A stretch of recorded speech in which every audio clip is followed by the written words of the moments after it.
തിരുവനന്തപുരം വെള്ളായണി ക്ഷേത്രത്തിലെ ഉത്സവവുമായി ബന്ധപ്പെട്ട പോലീസ് പുറത്തിറക്കിയ സർക്കുലറിനെ ചൊല്ലി വിവാദം.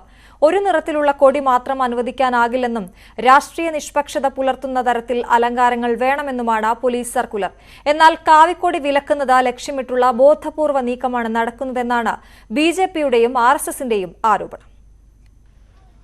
കാർഷിക സംസ്കൃതിയുടെ പൈതൃകം പേറി 850 വർഷത്തിലേറെയായി നിലനിൽക്കുന്ന വെള്ളായണി ദേവീക്ഷേത്രത്തിലെ കാളിയൂട്ട് മഹോത്സവവുമായി ബന്ധപ്പെട്ടാണ് പോലീസിന്റെ വിവാദ സർക്കുലർ. ഒരു നിറത്തിലുള്ള കൊടി മാത്രം ഉപയോഗിച്ചാൽ സംഘർഷങ്ങൾക്ക് സാധ്യതയുണ്ടെന്നും ആയതിനാൽ കൊടിതോരണങ്ങളിൽ വർണ്ണനിറങ്ങൾ വേണമെന്നുമാണ് പോലീസിന്റെ നിർദ്ദേശം. എന്നാൽ ഇത് അംഗീകരിക്കാനാവില്ലെന്ന നിലപാടിലാണ് ഉത്സവ കമ്മിറ്റിയും ബിജെപി ഉൾപ്പെടെയുള്ള രാഷ്ട്രീയ കക്ഷികളും. ഈ ഒരു ഉത്സവത്തിൽ ഞങ്ങൾ ഒരു രാഷ്ട്രീയ പാർട്ടിയുടെയും ചിഹ്നങ്ങളോ ഒന്നും ഉപയോഗിച്ചിട്ടില്ല.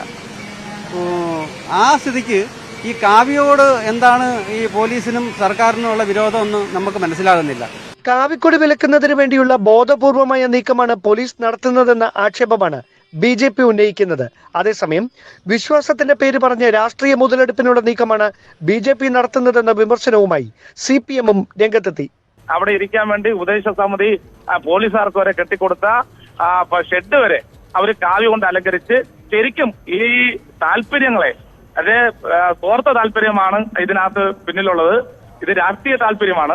പരമ്പരാഗത ആചാരങ്ങളോടെ നടക്കുന്ന കാളിയൂട്ട് മഹോത്സവത്തിന്റെ ദിക്കുബലി തുടങ്ങാൻ ദിവസങ്ങൾ ബാക്കി നിൽക്കെയാണ് പോലീസിന്റെ സർക്കുലർ വിവാദങ്ങൾക്ക് വഴിവെച്ചിരിക്കുന്നത്. ന്യൂസ് 18 തിരുവനന്തപുരം.